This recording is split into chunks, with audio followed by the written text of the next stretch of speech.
Hi guys, and welcome back to another video, and in today's video I'm going to be going over electronic configuration.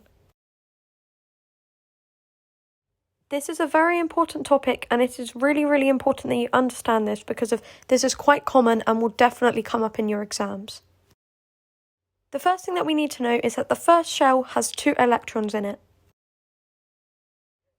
The second shell then has 8 electrons in it. And it's very important that we remember that the first shell has 2 and the second shell has 8. The third shell has 8 electrons again, and then you should not need to know anything bigger than the third shell. So the maximum electron configuration that we should need to think of is 2, 8, 8.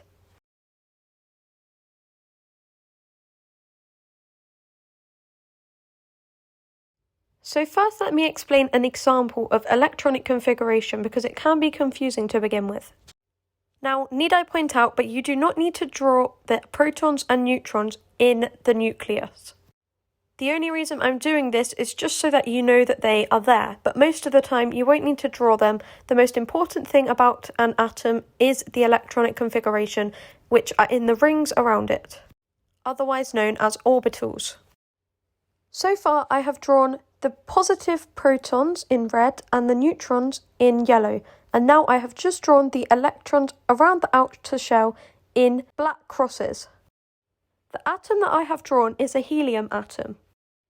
Now you can see the 2 numbers here, the ones that I am pointing arrows at. The bottom one is called the proton number, and this is just the amount of protons in an atom. The top one is then called the relative atomic mass, and this is the mass of the protons and neutrons in an atom. If you didn't know the number of neutrons in an atom, you can work that out by subtracting the proton number from the relative atomic mass. So to briefly explain everything I've just said, we have an atom here which is helium.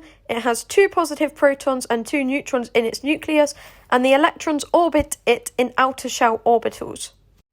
The smaller number on a periodic table will show you the proton number, and the top number will show you the relative atomic mass.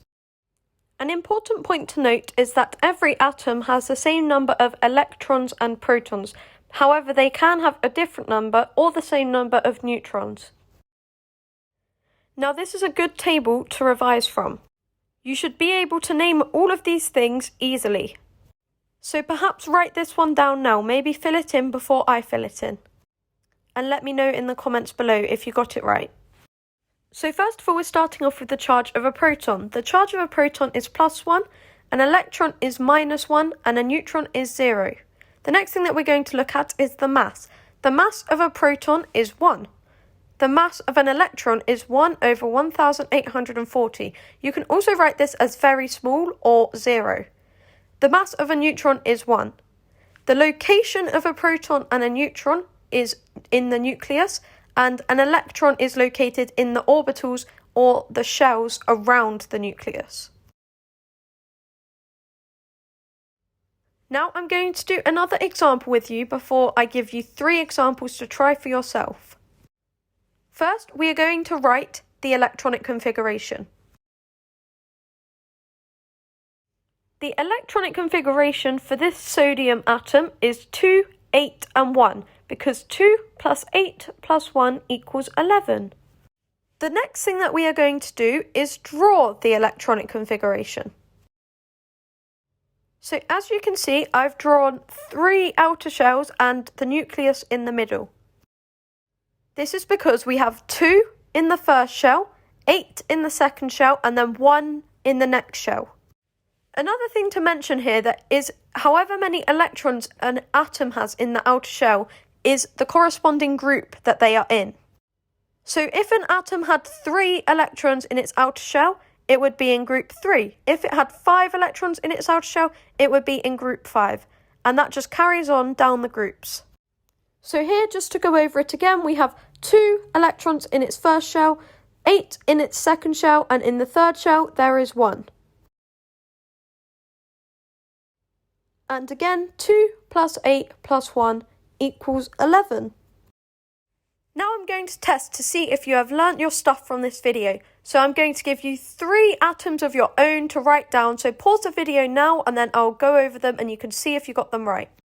The first one I'm going to go over is magnesium. Magnesium has a proton number of 12 and a relative atomic mass of 24. Just a brief side note, the number of protons and neutrons is 12 and 12. The electronic configuration of magnesium is 2, 8, 2.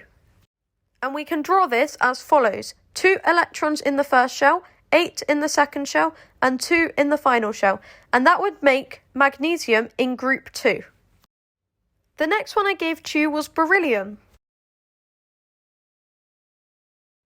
Beryllium has a proton number of 4 and a relative atomic mass of 9. This would make beryllium have 4 protons and 5 neutrons. The electronic configuration is 2, 2, and we can draw this as follows: 2 in the first shell and 2 in the second shell. The final one I gave you was chlorine. Chlorine has a proton number of 17 and a mass number of 35.5. Now you may be wondering why it's 35.5, because you can't have half of a neutron. However, this is because it is an isotope, which I will cover in a later video. The electronic configuration of chlorine is 2, 8 and 7, and it can be drawn as follows. Once again, we label the nucleus in the middle, however we don't need to worry too much about it.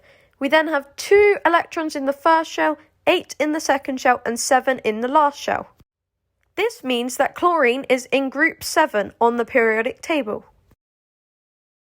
If you got all of these right, comment down below and let me know.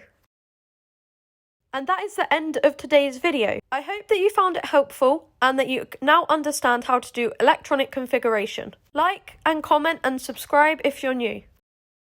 This is a new series that I have started and I will try and post as many helpful chemistry videos at GCSE level as possible.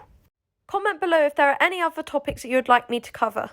Thank you all so much for watching and I hope to see you all soon. Bye!